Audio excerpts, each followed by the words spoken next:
Welcome back. This is Tom, and this is Tom's Radio Room Show. And I just ran across this website that's new to me, and it looks like it's got some good information for amateur radio operators and shortwave listeners. It's basically the stats or reports from amateur radio operators. And the website is hrdlog.net, all lowercase. And we go to About here. This tells you what it's about and what it does. And it says it's a independent online logbook, free to all amateur operators. And it's, if you just want to look at the information, it's free to anybody. But if you want to actually log in communications that you had as an amateur radio operator, you have to sign in and sign up. And it says it was first launched in December of 2008 as an online logbook of the Ham Radio Deluxe program. Now that's the program that Simon, who now writes SDR Console, wrote many years ago, quite a few years ago, and that would control certain radios back then. They weren't SDRs specifically, and it had a bunch of features about shortwave listening and stuff like that. It was free at that time. I think it was at revision like 5.x, and then he sold the rights to it to a couple of individuals that live here in the Tampa Bay area, and they took it over. It's now a paid program. I haven't used it since it was free and written by Simon, because I've moved over to SDRs and I'm using Simon's SDR console program. So this website was originally set up to take logs that were developed or entered in Ham Radio Deluxe that you could upload.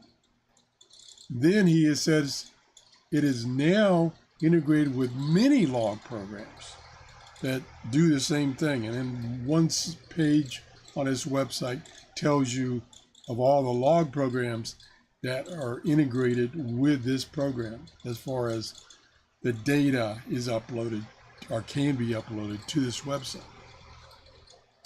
And here's all the things you can do on this website. I'm not going to go over those. Let's go back.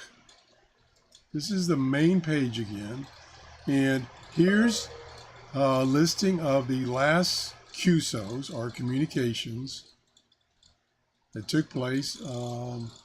It's now, my clock says it's 11:17. Okay, USB, no, not USB, UTC. Oh my gosh, it's early in the morning. What am I expecting? Oh, wow. Okay, anyway. So then you can click on more. We do that. And then it'll update eventually on my computer. And here's a longer listing.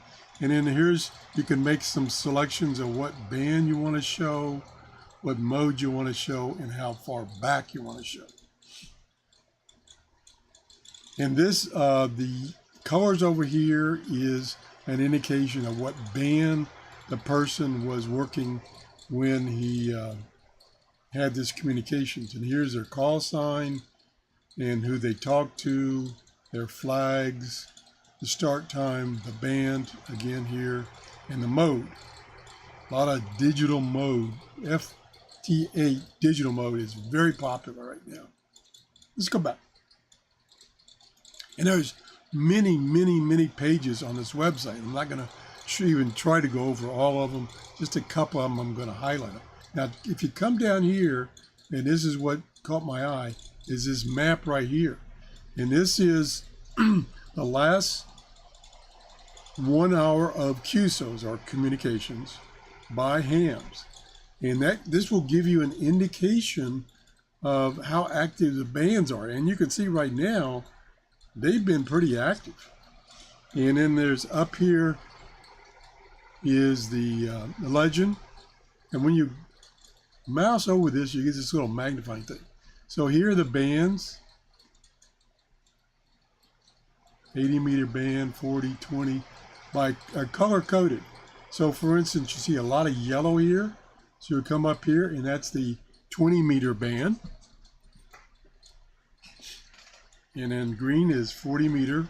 So if you're interested in listening to the 31 international broadcast band, you can look at the 40, for instance, or the 20 and see how many communications there are by amateur radio operators, which will give you an indication of conditions for listening to the international broadcast band.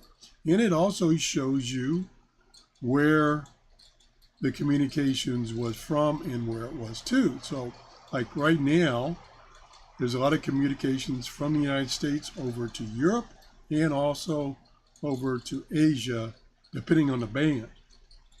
And I believe there's a couple options up here. You can run an animation. You can learn to talk. You can zoom in, and you can go to a Google map. Let's go to the Google map. Did I click on that? All right, wake up. Well, I did it before. I don't know why it won't go there now. Click it one more time. All right, it did it before. I don't know why it won't go there now. But it gave you the same data on a Google map. Don't know why it won't do it now. Maybe just my internet connection. So, like I say, there's a bunch of information and pages.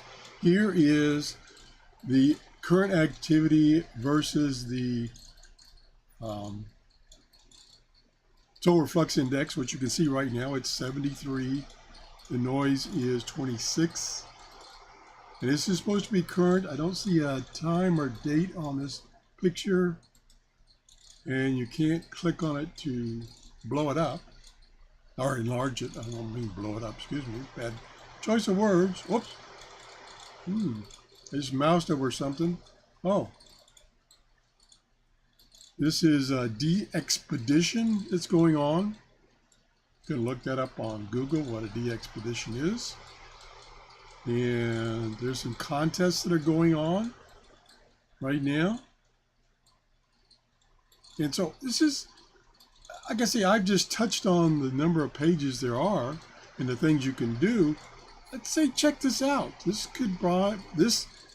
looks like it provides some good, almost instantaneous information about communications on the amateur radio bands, which gives you an indication of the communications or transmissions from international broadcast stations.